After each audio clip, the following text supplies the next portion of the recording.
What's up, everybody? Episode 4 on the button, coming from New York City, and I'm here with Alec Torelli. Welcome, bro. I know, of all places to meet. We've definitely met up in a few cities. It's cool to be here. Wasn't expecting this, but I'm glad it worked out. With my spontaneous travel lifestyle, you never know. There's always like an opportunity, and New York City has just like long been one of my favorite places. So I'm happy to meet up with you. Yeah, me too. I love it here. It's cool to meet up in this place. Cool, man. Yeah, so this came together like super last minute, so I don't have like a planned agenda here, but I just thought like, man, Alec's in town. Let's get together. Let's talk about like what's going on with you lately, bro. Yeah. Trying to think. The last time we did this we were in Vegas. It was spring or summer. So I've been playing a bit of poker, mainly in Europe, and I went to Barcelona for the EPT.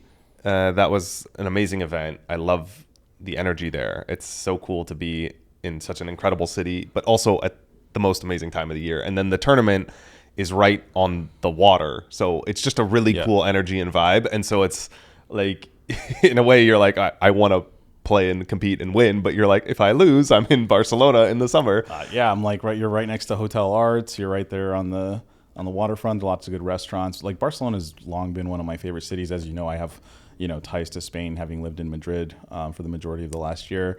But I am curious to hear about your experience in Barcelona, because this year was particularly different in that like EPT Barcelona has typically been one of EPT's most popular stops. Yeah. But I know there was a lot of players that were on the fence about going. Like I was talking to a lot of like Phenom ambassadors and just players in general who weren't sure if they were going to go because they were concerned about some of the new like tax laws and stuff in Spain. Did you get any like insight on any of that stuff? Yeah, I'm not like an expert, so it's hard to say definitively what how those would affect different people and not change. Like, definitely not. No legal advice or financial advice. But I just wanted to know like what your take on it was. Yeah, my take was that if you win an event or win a lot, you would be potentially subject to a tax local to Spain. But I think that it's not much higher than what you would pay in the U.S. So I think a lot of the concern that I heard that people that didn't want to go was from people that were in a jurisdiction where they paid no tax on winnings. Right. So, for example, someone in the UK that's not a U.S. citizen, like you're a U.S. citizen, you have to pay taxes on worldwide income. So this is like complete moot point for, I'm assuming, most people watching. But like if you are you're born in France and then you moved your residence to the UK and you have zero tax on poker, right? And then now you go to Spain and suddenly, let's say Spain charges 30%, like just to throw out an arbitrary number.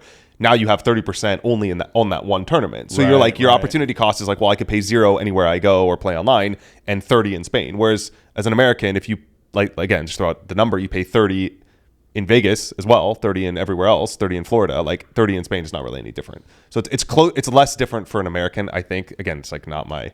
I'm not a lawyer or like tax accountant, but my understanding was the people that were like the most concerned about it were from jurisdictions. But anyway, on the poker side, it's amazing. It was a great event. I thought it was very well turned out. I think it was like 2,000 people for the main.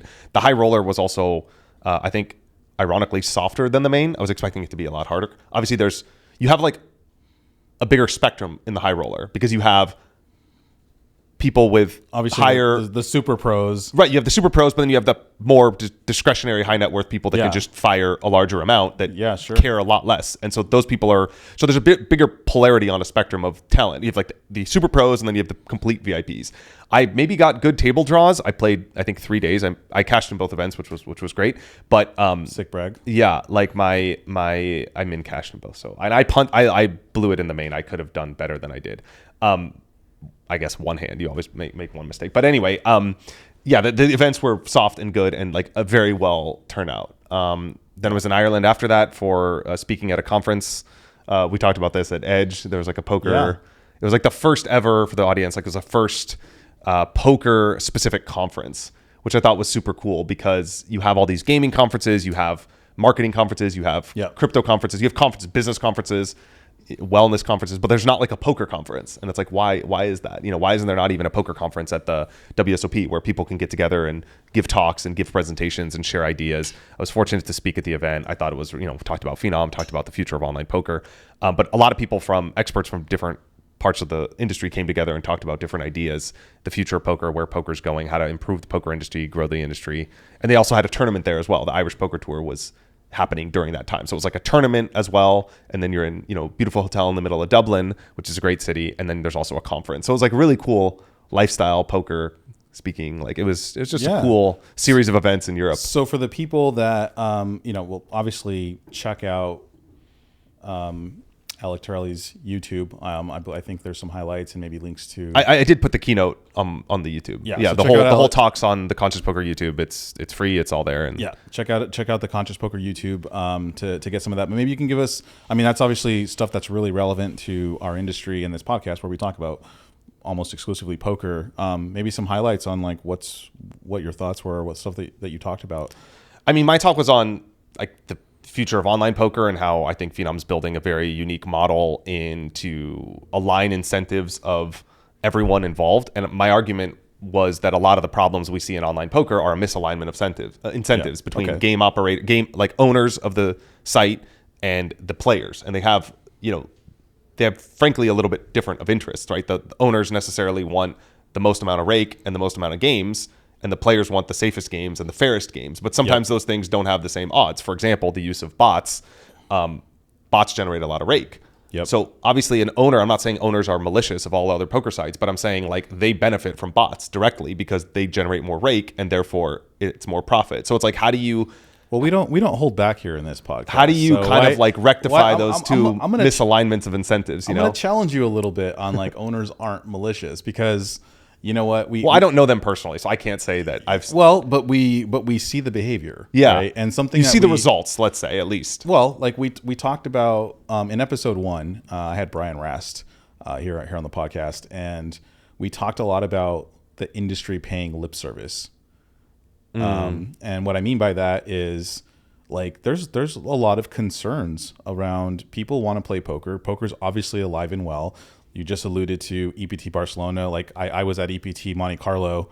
Massive turnouts, dude. The tournament, and it's not like all super pros. Like it's not, dude. There is new blood coming into poker, and there's soft fields. And dude, look at WPT Prime. Look at WSOP Bahamas. Even where the price points were, like 10 years ago, the thought of running like an entire series of like 10 and 15 and 25Ks, you're like, well, how many people are going to show up for that? That's like, that's as soon as like 10 years ago. Now, dude, Triton is like booming. Those fields are going crazy. They had almost 100 entries into the 500K. Yeah, it was like 97 unique bullets, right? In a $500,000 buy-in tournament. And then you also just look at like the 25Ks, which it's weird to even say out loud that like, 25K is their low price point, right? But dude, those get massive turnouts now, and so I'm drawing this all back full circle to like poker is alive and well. People are interested, and it's really a shame because online poker, which has been around now for 20 plus years, is kind of the gateway for the people who don't live close to a casino or who maybe can't fly to go play a Triton event or aren't ready to play 10K buy-in tournaments. For most people, those are like pretty high stakes. Or they want the reps, right? Like you can't get the experience. It's a very costly endeavor to get the experience in a 10K tournament such that you can be good enough to win. Like you have to go through. It's not a realistic entry point for someone brand new to poker. For right? sure. Unless you're like a successful business person and you're, a VIP or whatever. But for like the average person who's coming into poker and who's like, kind of getting their beak wet, so to speak, and maybe ready to play some, 10 cent, 25 cent. Yeah, or $10 online tournaments, $50 online tournaments. This is like your typical like 1-2 or 1-3 no limit live player. That's kind of the lifeblood of poker, I think. Yes. You want to give them an easy entry into this wonderful game, and online poker is supposed to be that. Well, right. And so, we talk about the industry paying lip service because if you listen to the operators, you'll hear things like, oh, we really care about this. We're doing stuff about it. But then if you look at like the actual behavior of the operators, just for so long, it's been like not really lining up with what they say and what they do doesn't really line up. Like there are very clearly bot problems. In fact, I was on Twitter, now X, super recently, and people are talking about Ignition. And again, I don't really like to call out people by specific name or whatever, but like this I'm alluding to specific conversations. I saw this thread too, I think. Yeah, dude, and it's and like every And single the hand person, histories were wild, where Dude, it was like it's absurd. someone had 5 big blinds and they put 4.5 big blinds in the pot. Yeah. And the guy raises him all in, and they're like tanking their whole time bank and folding with like a half a big blind with. Yeah. But it, like they clicked it back 4 times. Like it's just happening with a frequency where it's just not It's possible that it's random. It's just so absurd. Yeah. They also had. I saw this thread, and they also maybe had, I'm not explaining it the best way, but it was absurd. Dude, they also had it like in a hand for hand scenario, right? Where like obviously tanking doesn't make a lot of sense, like hand for hand. But like they had it, the entire table. There was like the live player who's like recording the session, and then every single other person's max tanking. And when I say person, I'm using that term very loosely here. Like it's like he's very clearly at a table full of bots. Yeah. And some of these sites, they make it easy for bots by just making it completely anonymous. Yeah.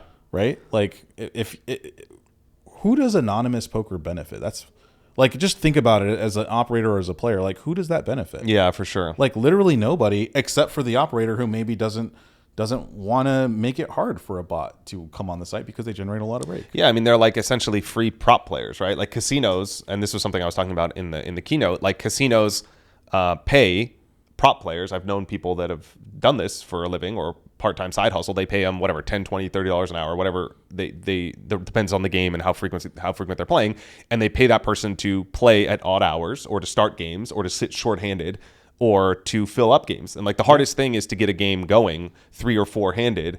And if you have a couple prop players that are willing to sit in shorthanded games and start games or play through the odd hours where the games typically break, where there's like a breaking point between 2 a.m. and 6 a.m. before it restarts or whatever it is at a casino, those players essentially create the ecosystem. And so bots sort of fill that void in an online site where they'll play 3-handed, they'll play 4-handed, they'll start the games. It's easy to get a poker game if you have ever been in a casino, right? There's 7 or 8 people in a game. You're always going to find the 8th or 9th player. It's very easy. The games fill up really fast. Of course. The hardest thing to do is start a game 3-handed. Right. To get the first 3 people, then the 4th, the 5th, but 6th, 7th, and 8th come very quickly.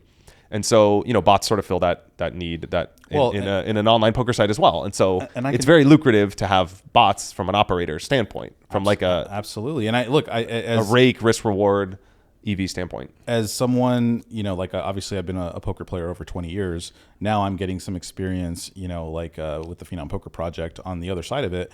And it's something that, I understand why the sites do it, but I can't understand that and then come back and say like, oh, it's not malicious. Because listen, Phenom Poker has prop players. Now they're not like permanent full-time employees or on the payroll, whatever. We put it out there to the community, open and transparent. We said, hey, we're looking for game starters, for people that want to help start games. Obviously, we're a new poker site, and like early game availability and liquidity, like these are some of the challenges that a new site has. For sure.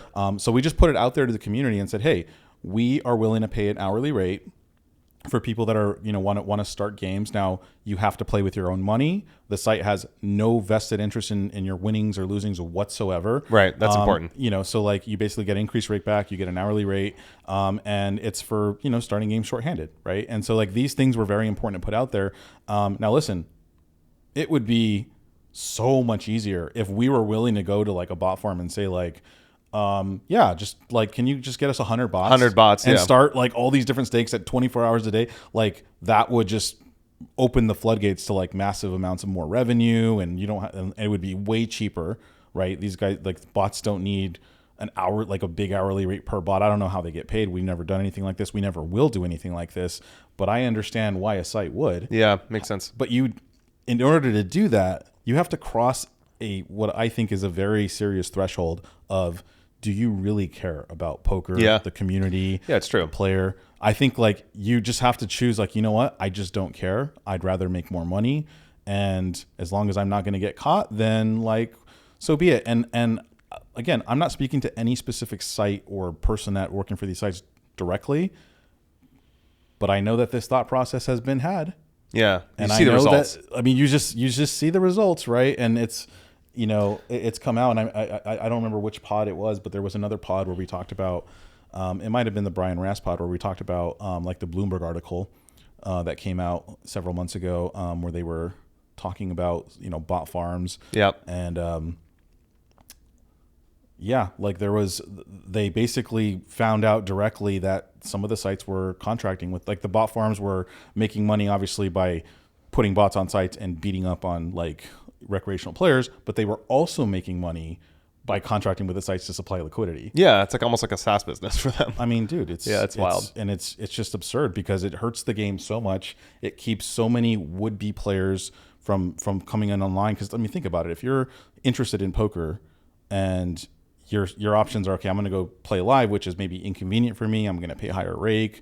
I have to travel. I have to maybe go through a smoke-filled casino, which if you're a non-smoker is, kind of sucks. Your clothes stink. Yeah, there's not food you want to eat. I mean, there's just like a lot of things that there's so much. Whereas like if you get online, you could like, also if you only have, let's say, you only have an hour at night between work and kids or whatever, you have an hour, you can't go to a casino. But if you have an hour, you can sit online and play an hour of cash games, or you can play a sit and go, which would be the equivalent of several hours absolutely of playing in the casino, because you just see so many more hands. Yeah, and that's where a lot of people start. I've had a lot of clients, readers and stuff come to me and they say, same concerns, same problems, and they say, where should I play online? And they have all of the legitimate concerns you would expect people to have. Like, I don't necessarily trust it, or I mean, another one is, and we didn't even talk about this, but I have to custody my funds with that site, and I have to keep the money on the site. And I've shared this in the talk as well. Like, I had issues cashing out from a site where it took like weeks, and there's all this like verification. It takes so long. It's such a hassle. There's so much back and forth. And in that time, there's a lot of intermittent stress. Like, am I going to get my money? What if they freeze it? What if, you're not in control of your own money? I bet it wasn't difficult to get your money on that site, though. Yeah, exactly. Of course. And so there's all of these bottlenecks and hurdles that people have, and rightly so, right? They've seen the news articles, they've seen the reports, they've seen these threads on social media and whatever, and people getting the short end of the stick, and so they're skeptical of playing, but they want to play. Like, the demand is there, dude. Like we talked about. Poker's a great game, and it interests so many different people. I think it's sad that it's the year 2025, which is crazy to say out loud. Like, I just turned 40, and like, I remember as a kid, you like watch like the Jetsons, and you watch like some of the stuff where like the year 2025 seems so far off into the future. Like, it was like difficult to even think about. Yeah, it's true. It's like referenced in movies and stuff like that as being like so far off. And now we're here. Right. And like, yeah, like this shouldn't even be a conversation. It should be like, hey, I want to play poker. I can go play against anyone in the world at any stake. Like, that should be available to me, and the security measures should be there, and like the protections around money management, they should just be there. Yeah, it should have been solved a while ago. I think a lot of these like sort of systemic problems in poker. The technology has existed to solve these problems for a long time, but this industry has been super slow to adopt them, and the only answer I can really point to is like, they don't care. Yeah, well, I mean, the economics are very lucrative for having a lot of games running no matter what, right? So yeah, it is refreshing to play on Phenom, though. I've played a lot of poker on there. Well, we battled heads up. We played the other night recently. Yeah, that's true. Yeah, so but I played various stakes. I've played a lot of games, the games I don't know how to play, because Phenom is. You've been jumping into the mixed game street. Yeah, Phenom. I've been a mixed game fish. The Phenom has all these games that whatever, 7 cards, 4 cards, 3 cards, discard, this and that. Draw. So I mean, sometimes those are the games that have action, and I'm like, okay, this is a great way to learn. And so I'm kind of, in a way, like the person that we just talked about that wants to dabble. Like, because I want to dabble in games I don't really play or I don't specialize in. And, it's a great place to do that. There's all sorts of stakes. I play some 25 cent, 50 cent, but I do it in the no limit streets too. So I've been playing, obviously no limit, I'm competent at. So I play 25 cent, 50 cent to play with the players that are playing. There's always games that are running in those limits. And then I battled some high stakes, no limit, some heads up games. We even got we got a 6 max 5-10 game going the other day, but some 10-20 to 25-50 heads up. No limit. So some decent stakes too. So I've played across the spectrum, and it's really refreshing. Like, you always, it's a very different energy playing on Phenom. Number one, it's very clear that you're playing against other people, like just based on their betting patterns, their timing patterns. Yeah. And like, it's kind of one of those things that you don't realize, like you might, because I think online has changed so much. You get used to it. Exactly. You get so used to playing at a certain tempo and pace and bet sizing and how everyone plays, that you don't realize that perhaps that's not normal. And then so I played on Phenom, and then I realized like, oh wow, this is totally different feel and flow. And then the second thing that's really cool is it's a bit of a community. And so there's a lot of like people talking in the chat and chatting, and like it feels like a little bit more communal playing on the site, in the sense that the people that are there really are excited about Phenom and what it has to offer, the potential, the some of the paradigm shifts that it's offering. So like the people in the chat are talking in there. It's cool to be able to connect with people. Like some other sites don't even have chat. You can't even type in the chat. Yeah, which is that's interesting, right? Like, and so it's just like it's a cool energy to play. Why on did there. they get rid of the chat? Yeah, I personally like it. They have all the emojis and stuff like that. Food for thought. Yeah, I like the chat. I've liked my experience there so far. I'm up too, which is good. I'm winning. I played some 5-card heads up PLO the other day and just ran really good, which was really fun. That's a really fun game to run good in. Yo, God. Because you just have like the nuts with a redraw, like 4 hands in a row, and the guy's like, you can't have it. And I'm like, no, I actually have it. And just potting all the way down. Yeah. So I've ran well in some of the alternative games I've played. Well, speaking of which, but then the No Limit's been really fun too. So speaking of which, I'm mostly a mixed game player, so I haven't. I know that the like 5-card Omaha, 6-card Omaha, the 5 and 6-card Omaha high lows, and even pot limit 4-card high low have been like really popular games that have emerged in the last several years. But speaking of which, just side note, 6-card Omaha I believe is going live on Phenom this week. Yeah, I saw that. That's cool. I'm getting my head around 5-card. And I'm playing a lot of heads up, so it's like, well, the equities run so close. It's already a wild game. I don't feel like it's harder for a seasoned professional to pick up these games, right? Because the equities just run way closer. But I feel like it does for the recreational player. They actually feel more comfortable at 5 and 6-card Omaha. Yeah, and that's why Omaha's in a way, in a lot of these games, is more popular than Hold'em, because you're not drawing dead when you get all the money in. Like in Hold'em, the equities are they're not like binary, but I mean, it's a situation where you can get it in like 70-30 quite often. Right? And that's most of the time that you get it in. Like if you have, top pair versus an overpair, or top pair and you're out kicked, like King Jack to Ace Jack on Jack 7-4, like you're just drawing dead. Like and if you just do that 2-3 times a night, it's over. Like you just can't win. And that's a lot of Hold'em. I mean, it's rare that in Hold'em you get it all in with an overpair to a straight draw and a flush draw. I mean, that happens sometimes, but a lot of times it's some guy has top pair and the other guy has an overpair, and he's just value betting 3 streets, and the guy has no hope of catching up. Whereas in 5-card PLO, if the guy has the nuts and you're calling him down, like you can easily catch up, even if he has the nuts. You got to wrap in a flush. You're draw. like, okay, I know you have the nuts, but I have. I have enough equity. I'm okay. I'm okay getting this in, right? Like, whatever. I'll call you down and try and hit. So it encourages more gambling. It's a more fun game, and the equities run closer, so the VIPs, they last longer, I guess. Yeah, it's true. Yeah, and I think that's, I think that generally speaking is a good thing. I like also it's less mastered. Like Hold'em is so that's the point. Consciousness of Hold'em has got so refined over the years, and it's kind of a trickle down effect. Like what I noticed, why I love playing. I've been competing quite a bit online in the last 5-6 months in tournaments specifically. But what I really like is playing the toughest tournaments online because you notice things that are happening in betting patterns, for example, that you won't see in the streets of a live tournament for another 6 months, year, 2 years, because it takes time for a very small group of elite players to solve spots, whether it's exploits, whether they're, to get technical, whether they're like node locking a sim to find out how people typically play, and then they're finding exploits to those spots, or they've just ran GTO sims where they understand ways to play their ranges that other people haven't yet understood because other people haven't ran those sims, right? They're not as refined. So then you're seeing people find betting patterns that are unique that you really don't see anywhere else. And so you see that first at the most elite games online, because that's where the best players are doing those things. And then you start to see other players say, wait a minute, why is this guy betting 10% pot? And then more and more players see other players doing it, and then they start to run the sims to understand. I'm just using a random example, but why are people betting 10% pot? Then people start to run the sims and figure it out, and then you start to see that trickle down, and then you start to see amateurs seeing other people doing it, and so then they default through osmosis, they like empirical experience. They sort of default to doing those things. That's why, for example, in Hold'em, over the years, you've seen people c-bet a third of the pot. That's just become a thing, right? So people c-bet smaller post-flop when it's heads up in position. Like some people don't even know why they're doing it. They just see everyone else doing it. Yeah, Or sure. for example, min raising. I mean, pre-flop. that's how we learned back Right. in the day. Is like we used to go into rail heaven on the big sites. Yep. And like me, I was grinding. In the earliest days, I was grinding.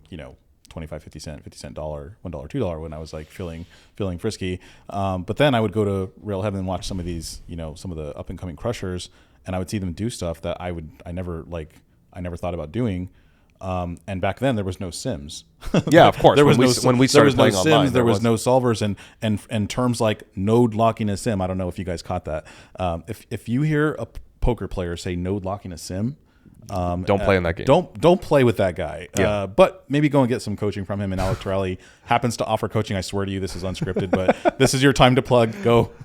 Yeah, I do offer coaching, and most of it's not node locking sims. By the way, I don't really do that. I mean, it's not where people need to spend most of their time. So most people need to spend time on like fundamentals and like the basic, their basic ranges, c betting ranges, bet sizing. It's kind of like if someone wants to get in shape, they don't need like the perfect, amount of this crazy supplement. They just need to like cut out sugar and eat healthy and eat more vegetable. Like that's kind of what most people need to focus on. So sometimes for sure. you do these crazy things, and I've been doing a lot of this recently. I've created a system to basically do this more efficiently online by working with other people. And it's really fun because there's all of these completely unintuitive spots in game theory. And so, for example, I don't have to go to all of them, but like there's certain spots where this is interesting, man. Let's you're go. supposed to basically do things that would seem like not even a VIP would make this play because it's just like so asinine. But like, for example, there's certain spots where it goes open 3-bet and your cold 4-betting range is supposed to have like King X offsuit because the 3-betting range has a lot of Ace X hands, and the Ace X blocks it's a good blocker to have to 3-bet with like Ace 3 suited, Ace 4 suited. That's also become collective consciousness. In the past, that wasn't a thing. When we started playing online, nobody was doing that. They were calling with those hands. Yep. Nobody was thinking about blockers. Nobody was thinking about if I 3-bet with an ace, they're less likely to have aces. I reduce their aces combos by half. Like that wasn't a thing. Well, I don't think those thought processes were that deep. Articulate, because intuitively people understood it, I guess. Well, you would see some of like, for example, you'd see like maybe Isildur do things that were like that at the time seemed very counterintuitive. Right. And then now you go back and review some of that footage and you're like, dude, was this guy just way ahead of his time? And I don't think he was node locking sims or anything like that, but I do think that instinctively he was doing things that were really tricky and tough to figure out. Yeah. And there was some obviously theory behind him. I mean, we have to like maybe talk to Victor, like what were you doing, Victor? Right. But the shit was like so ahead and different that it was throwing people off, and he was and kind of triggered some of these super epic runs. And this is kind of a weird transition, but like this is one of the reasons I really love mix. Yeah. And I encourage people to play more mixed games because just this last like 5 minutes of conversation to a brand new poker player, they're like, dude, what in the fuck are they talking about? Node locking sims and merging ranges and cold 4-bet like that's just it's just like a lot of information, and it feels like the barrier is maybe so high for them to come in and compete even at lower stakes. So I like to encourage people to maybe get in the mixed game streets a little bit because something that you see in mixed games is you see new players come in, even very experienced poker players. But they've never played mixed. Right. Right. And so you might see them make like kind of an egregious mistake. I had this experience actually very recently. Yeah, I do that. I definitely would do that as learning a Badoogie game, for example. Like I would make a play that's like obvious to you. Well, you might. It seems good to me, but to you, you're like, that's terrible. Yeah, well, like you might be. Here's a good example. Like I was playing. I'm not going to call anyone by name here, but I was playing in a table 1 game. This is episode 3. Actually, our last episode of this podcast was with Justin Young and Art Parman, who run table 1 at the Aria. Yeah, great Vegas. game, great group of people. Just really fun, game. Yeah. They play 25-50 or 5100, no limit, hold'em, but they do a lot of really cool and interesting things. The 7 deuce game is always on. They play net game a lot. Or the double board bomb pot I'm getting to that. So every push. They do a double board bomb pot where the small blind gets to call the rules. And that is fun. And they do the pineapple version or where they don't show the turn until. Dude, they do a lot of different things. Yeah, they do all these crazy variants where like they do. You only show the first card of the flop and then you have to make a round of betting. Like they do all sorts Dude, of weird the shit that small people blind- invent. They just invent stuff. The small blind creates the fucking rules. Like Yeah. I'm not just saying that. So, Yeah, it's true. So sometimes they'll just say like, oh, Optimus, and that's like half Potterfold, or they'll say Kookarooch or whatever, and that's fun. and that's like Potterfold, right? But then like I'm in the game and I'm a mixed game player, right? So I'm like Captain, and they're like, everyone's like, what the fuck is Captain? And I'm like, it's Deuce to 7 Dramaha, where you know the under the gun gets a 6th card, and everyone else can like basically Potterfold, and they're just like, what? And it's fun for me because like I'm watching them trying to figure out the rules on the fly. And so like, you know, we did it where the under the gun did not get a 6 card. So everyone just got 5 cards, Deuce to 7 Dramaha. Yeah. Even you might be like, what's Deuce to 7 Dramaha? Yeah, I mean, I'm learning these things. Okay, so basically it's 5 cards with a low in your hand. Yeah. And then there's a board, and so it's a split pot game. Low in your hand, Deuce to 7 low in your hand, and like basically 5 card Omaha on the board. Okay. Wow. And so one of the guys who's not a regular, I would say, you know, a recreational poker player in the game is like, can someone help me with this? And one of the guys who's not a mixed game player is like, yeah, sure, I'll help you. And he goes, oh, I would play that and draw 2. And I actually happened to be the under the gun player. I potted and I had a made 10 low in my hand, and I had flopped like the world. I flopped like the nut open and straight draw and flush draw, not nut flush draw obviously with the low in my hand, but like the 10 high flush draw. I was like super nutted. And so once he got in and everyone else folded, I went in. I was like, I can look at your hand and see if you made a good decision. He had like 3, 5, 6. Yeah. So that's like a terrible. It's but like to someone that doesn't play, those things are not intuitive. Yeah, he has like no equity. But even in Hold'em, it's like that when you first start playing too. Like you don't understand hand strengths, you don't understand like being dominated or like outkicked. Like you just don't like, these things are not necessarily intuitive to how you would learn the game. Yeah, and so, but the cool thing about mix is that it's just not like solved. Yeah, it's true. Right. So even very good players are still learning, because the game is only like, you might be playing a game like let's just talk about Deuce to 7 Dramaha. That game didn't even exist 10 years ago. I don't know, maybe it's 10. I started playing mix around 2015, and just since then new games have emerged. Yeah. Like Drama Doogie was not a thing 10 years ago. Yeah, it's true. And there's like super Raz Deucey was maybe just getting introduced, and any of the super studs were just barely getting introduced around that time. So like nobody knew what was going on, and even to this day, because you might be playing in a 18 game mix in a cash game, for example, you're not playing enough of each game. Yeah, to there's sit also there and like write sims and solve. There's also not coaching. There's not videos. There's not solvers. There's not the content out. There's not the collective consciousness. And I think this is why so I kind of enjoy the like sort of meticulousness of finding these random spots and hold them like at a level, like it's fun to kind of pursue that level of mastery, but it is very like in the weeds and meticulous, and you're like incrementally getting 0.1% better every day or whatever the number is. But I think this is why even in Hold'em, we've seen the rise of new formats of Hold'em to keep the game perhaps have more gambling in it. Yeah. To let other people have a chance of winning, but also to make it less solved. So for example, mystery bounties have become a huge thing. Yeah. And it's like, why? Well, number one, PKO. Yeah. Stuff, I think, mystery. Yeah, exactly. Live, more mystery bounties. But like, it's something where you don't have to final table to make a lot of money.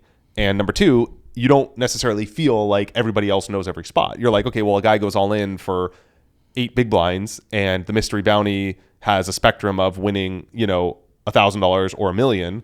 Like, you have to kind of like, okay, well, should I call the 5 big blinds to try and win 1,000 or try and win $1 million, or how much is my stack? And so like everyone is in all of these new spots that nobody's really ever been in. And so there's not a lot of content and data. I mean, it's becoming like that now. There's becoming more content. Obviously there's more incentive for people to get good at these formats as they become bigger and bigger, and they, WSOP bracelets, but there's always that catch up time. And in the beginning, there's a period where there's a big inefficiency in the market, and people with, more work ethic or better intuitive poker minds can gain a lot bigger of an edge in a game that's much less solved. Well, and it's more fun for the average person because they don't feel like they're just getting wrecked.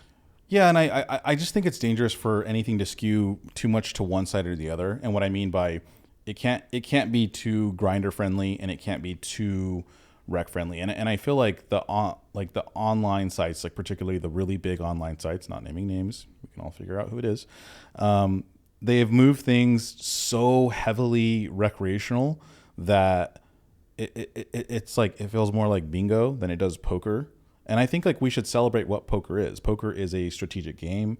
It's a game of thinking. It's a game of obviously variance.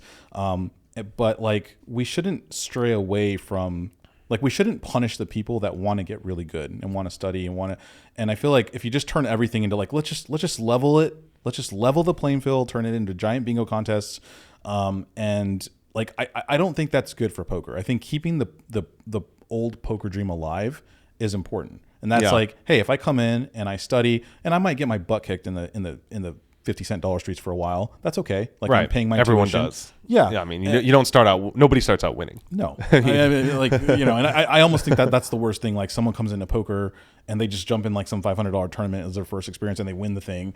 Like that might be the worst thing that can happen to that person. Yeah. Right. Because that person's going to be convinced early they're in on. For a world of short-term pain. Yeah. Yeah, that's true. Or like a very, like, they might be trying to chase that result for the next 10 years. Right. Or just think that most people are taught to think in life that the outcome of a situation is correlated to the quality of your decisions, and that's true in a lot of things in life, and it's directionally true in poker over the long term. It's true over large sample sizes. Yeah, but it's not true. I mean, it's true over small sample sizes in things with no luck. Like even in a chess game, it's a very small sample, but the outcome of that game is directly correlated to the quality of your decisions. But in poker, there's almost no variance. Yeah, there's no variance. or in a tennis match, like, the better player is always going to win, basically. Yeah. But in poker, it's not like that. So if you win that first tournament, which is unlikely, but if you even final table or cash, or you're thinking that.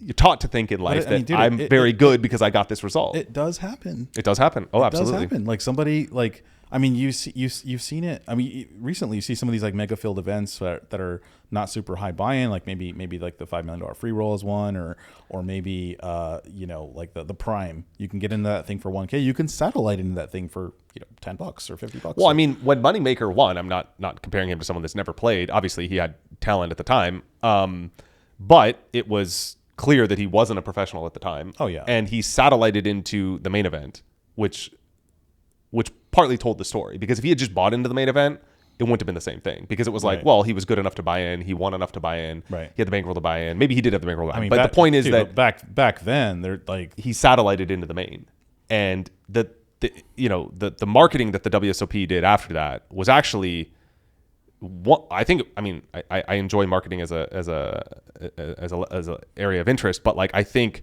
that their slogan "Anyone Could Win" was one of the greatest marketing campaigns. It was brilliant, not just in poker, but just in general. It was brilliant, like across the spectrum. Also, because it captured that moment in a phrase, in a tagline, that sold the poker dream. Right? You called it the poker dream. It's true. That poker dream got sold to a whole generation of people. Yeah. And so, like, it was that ability to move up through, and that is the American dream, to move up through the ranks of society, and to be able to do that in poker is important. But think about this too.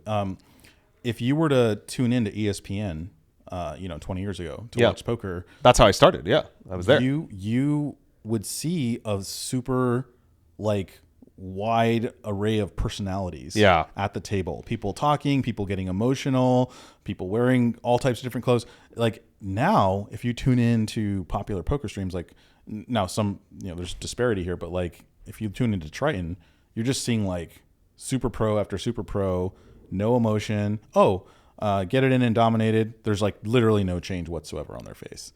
And it's just like, okay, I lost. Yeah, I mean, in a way, I get it, because but that doesn't attract. I get it too, because like I see the conundrum, because as a pro, I'm like, so much of my energy is spent trying to be indifferent so that I can stay locked in.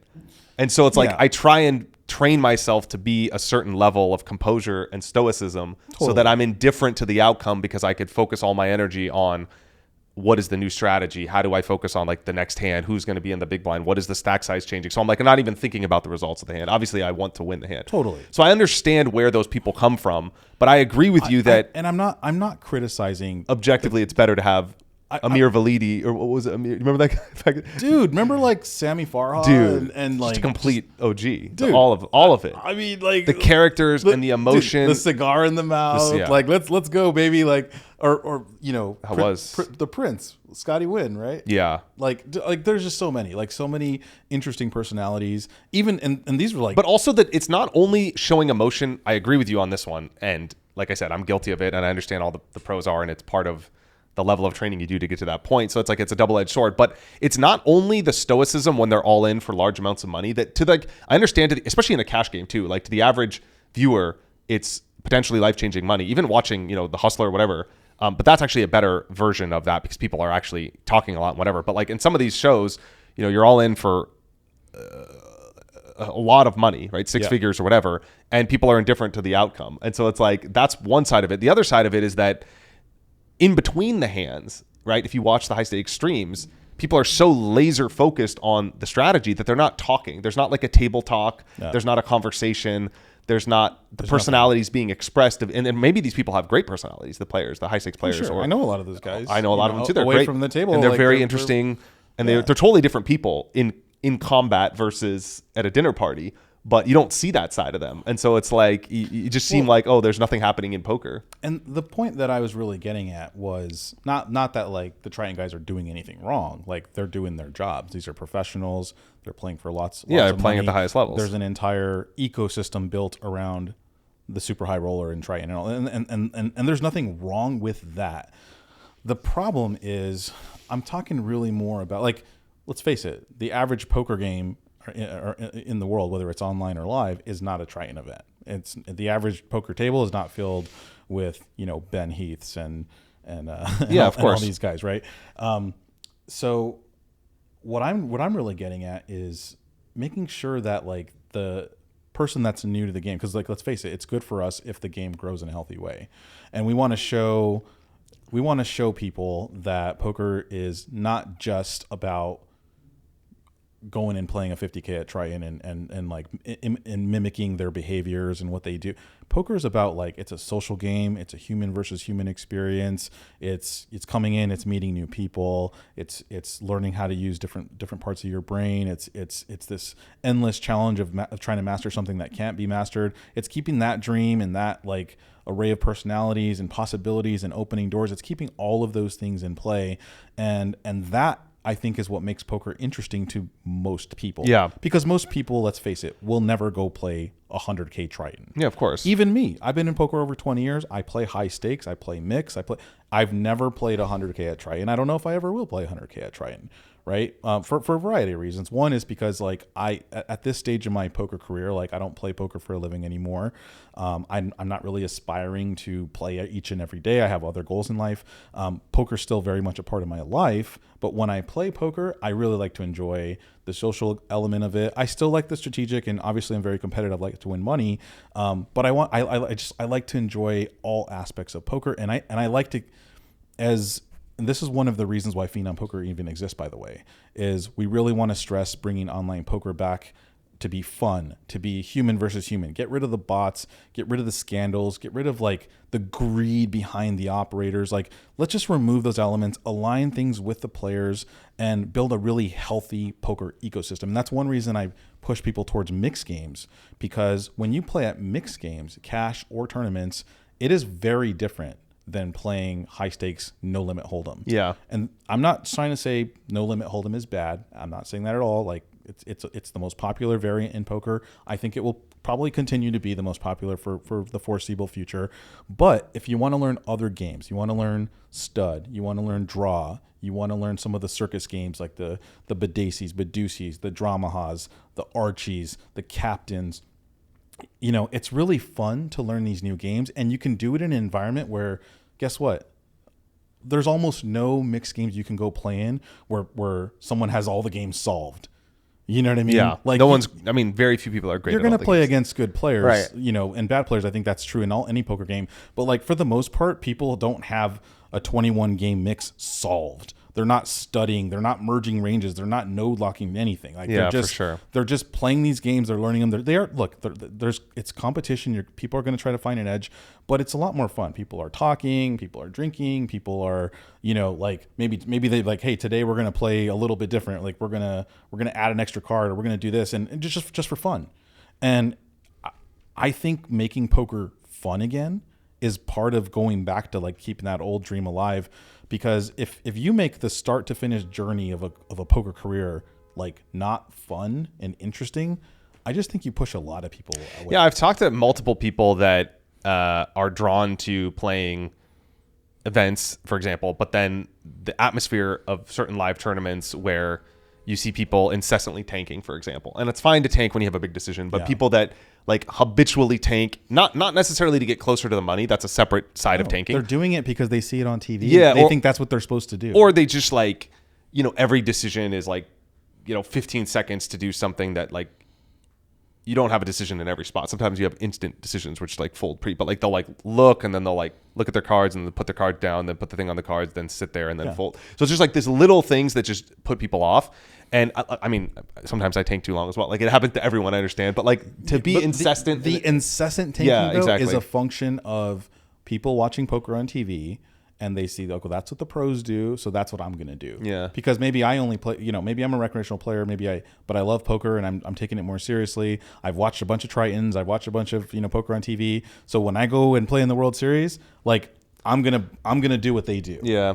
And then it just makes it like super not interesting to watch. Yeah. So I think poker's got to be fun, and I think like we talked a lot about it at the Edge conference too, just about like how to grow the game and what draws people into poker. You touched on a lot of really good elements, but I think a lot of people are of course everyone wants to win and everyone plays to compete. Winning is a lot more fun. It's a lot more fun than losing. And the competition side and the iteration of mastery of the game, also mastery of self. You have to be able to handle losses, able to manage your capital, able to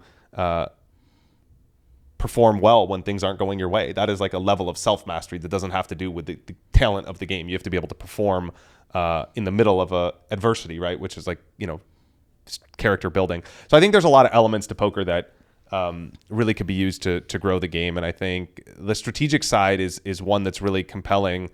And, we're here in New York. It's a huge finance capital of the world. I have some clients here and a lot of them are in finance. With hedge funds and trading and options and the whole gambit. Yeah, sure. And a lot of them in their free time, they organize poker games. They play poker, and they're playing for fun. They play for a small amount of money relative to the money that they're actually playing with in their business world. Hey, you want to talk about gamblers? I mean, Wall Street, man, those guys are, and they love poker. Those guys are some serious gamblers. But they like it for the camaraderie, right? They can get together with all of their business colleagues, and they can do something that is still competitive, which of course these people love to do. If you're like, it's a social. If you're a high stakes trader, you're a competitive fucking dude, right? You're a competitive woman. That's what you're drawn to, that daily adrenaline, fast paced action in a competitive way. But then you also can like refine your thinking skills. So I have some friends in VCs and that love poker, and they like it because, for example, they learn about things in poker that help them make better decisions in investing. They think in terms of things they learn in poker because they get so many repetitions, right? If you're in VC, you might make one bet a month. You bet on one startup a month. That's a lot for most people, right? Even if one a year is a lot for most people. That's a lot. Most people don't bet on startups. But anyway, people in the VC space, whatever. Well, you and I bet on startups. That's true.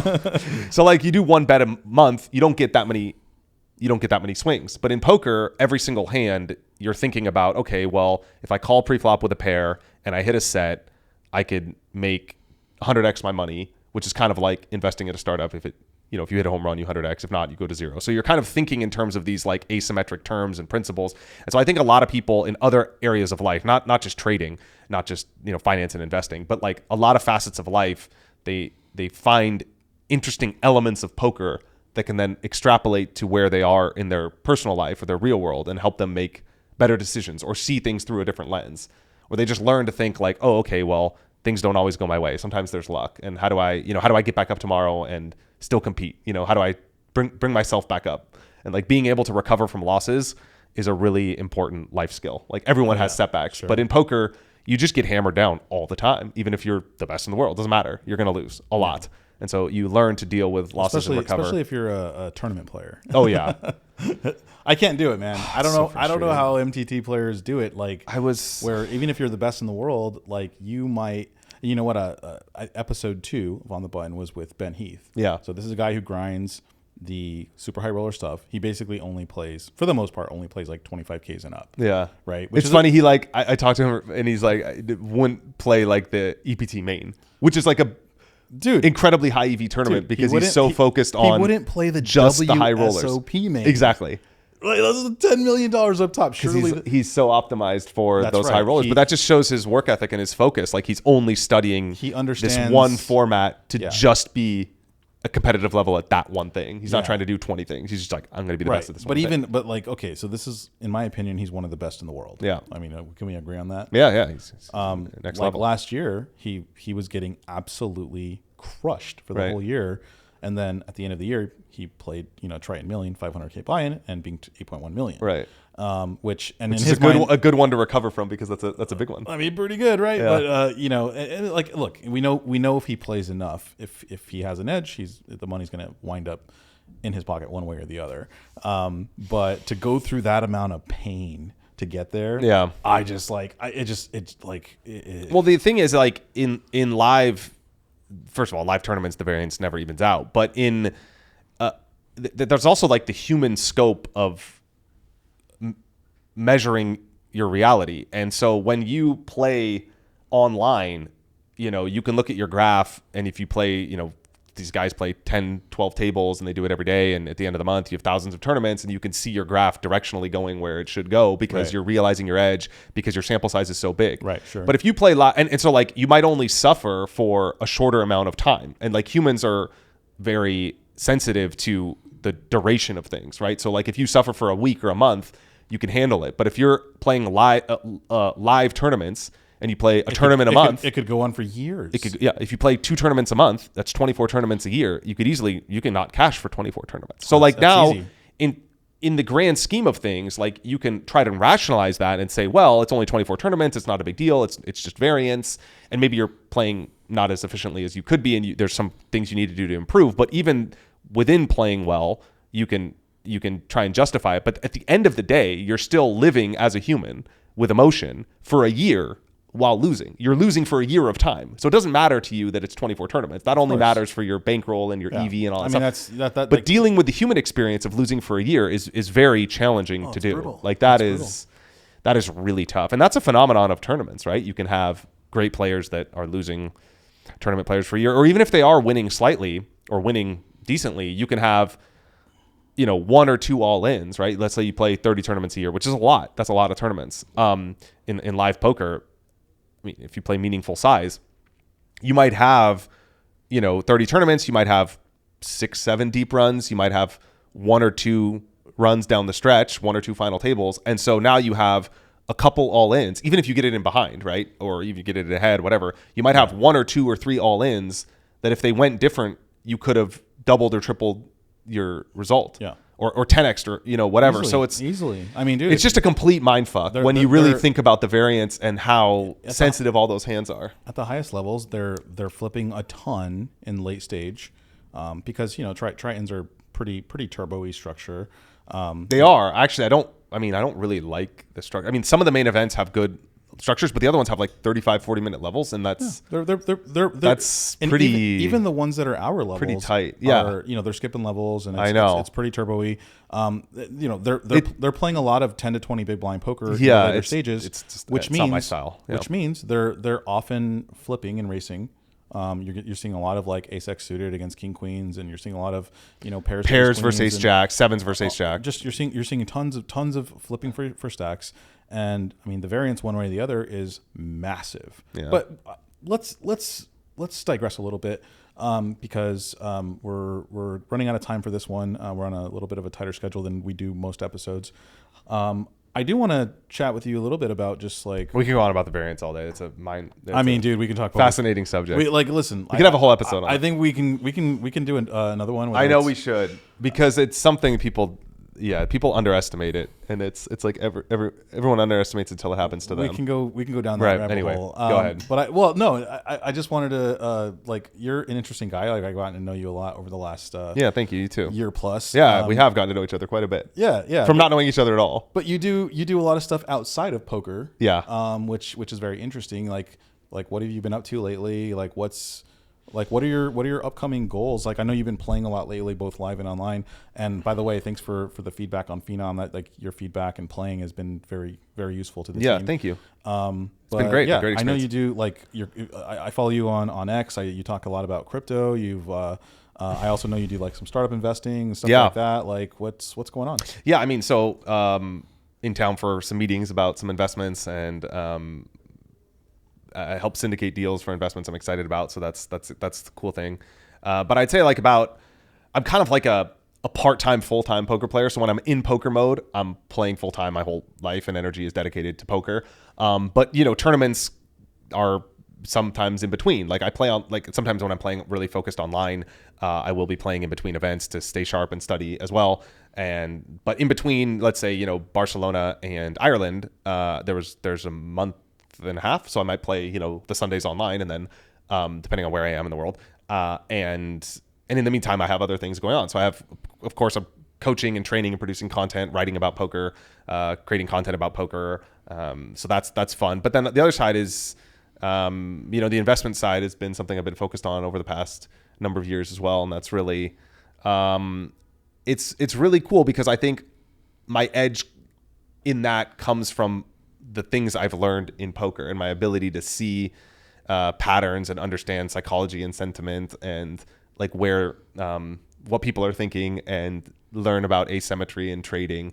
And so being able to dissect things quickly, I think a lot of that comes from some of the skills I have in poker. And I think it sort of plays to my personality, in the sense of like being able to handle risk and understand how to manage capital. Like, those are things that I learned the hard way in poker, and I made a lot of mistakes.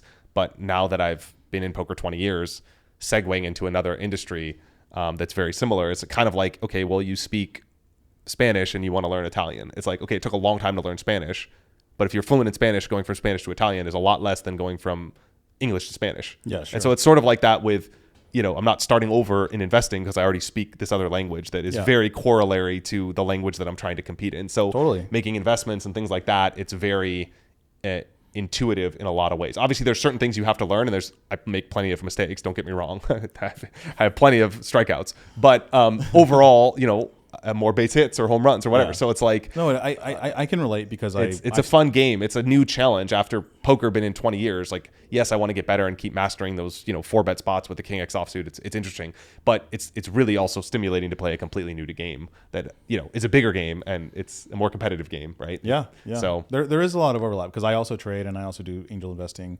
and at the end of the day, it comes down to collecting data and optimizing your decision making process. That translates well to almost everything in life. Thinking about your risk reward too, like, and quantifying that in terms of an EV. So if okay, I invest 10 and it has a 30% chance of going to 100, well, your EV is positive, even though most of the time you're going to lose. But like, being able to make that equation of, okay, well, I understand. And then you could sort of create your bet size based on the probability. Now you're coming into my stomach. And that's basically like what you do every hand of poker. Yeah. Oh, that's awesome. Yeah, it's all about pricing risk. Yeah, and that's such a good topic. That's how I think. Well, because I think most people fundamentally don't understand how to manage risk. They don't take enough risk, and it's a function of they don't understand how to price risk. And if they switch their decision making into being able to price risk, it would allow them to take more risk, because they would understand more, like, what is it you're actually buying and risking, and like, what is your expected return, and switching your mindset into that will help people build wealth, will help people understand like how to evaluate opportunities better, and manage capital better too. Ultimately would result in, like most people, if they don't understand something, they just stay away from it. Yeah, but also I think with risk, taking no risk is also taking a risk, because your default. Well, taking no risk is like the formula to just like stay poor. Yeah, there's a risk to taking no risk, right? So society is designed so that, like, if you don't take risk and if you don't actively try to build wealth, you're basically just going to get caught up in the rat race, and there is no escape from that. Yeah, the game is sort of rigged, which is a topic for another conversation Yeah, too. But yeah. it is Could unfortunate. write a book on that. Yeah, that topic is. as well. Yeah, exactly. But you do have to know the game you're playing, which Poker Torture teaches you. Like, hey, are you playing mixed games? Or are you playing Hold'em? Like, what are the rules of the game I'm playing, Yeah. and how do you exploit those rules to gain an edge? And that's kind of like, okay, when you think about life from that principle, you use that as a heuristic that you learn in poker. You're like, okay, these are the rules of the game. This is the strategy to beat the game. And finance and money and investing is another game. There are rules. There are certain things that are arguably unfair. I agree completely. There are things that are like unfair about the game, but that is the game. So you have to understand the game, and you have to be able to play the game. And so these are know the game you're playing. Super interesting topics that I really think like we should talk about more on camera. Are you down to come back and do another one? Yeah, we should do it. Maybe not just poker. Yeah, we should do it. I'm also working on a book proposal about lessons from poker that apply to life. Nice. And so I'm segmenting into different chapters of like lessons I've learned in poker, of mistakes I've made or stories I've had or things I've learned, and then kind of extrapolating principles that I think apply to generic decision making. So that's something else. You asked what I'm working on. That's something else I'm working on. Hopefully. I love it. Well, let's all right. You come back to it another time. You heard it from Alec. We're going to have him back on. We're going to talk about other non-poker related topics. Yeah. He's obviously, like, Alec's a really sharp guy. Appreciate it. Thank you. If you want to play with Alec on Phenom Poker, he has his own unique link. It's joinphenom.com. Follow him on X at Alec Torelli. Or everywhere at Alec Torelli. Just at Alec make Torelli. sure you're following at Alec Torelli. And then if you want to get on his newsletter or get in touch with him about coaching and poker stuff, consciouspoker.com. Yep. So sorry, I did all your plugging for you. Thank you. Better for me. I appreciate it. But no, man, good to have you. Yeah, this was awesome. Thank you. And thanks everyone for watching. I'll see you guys next time.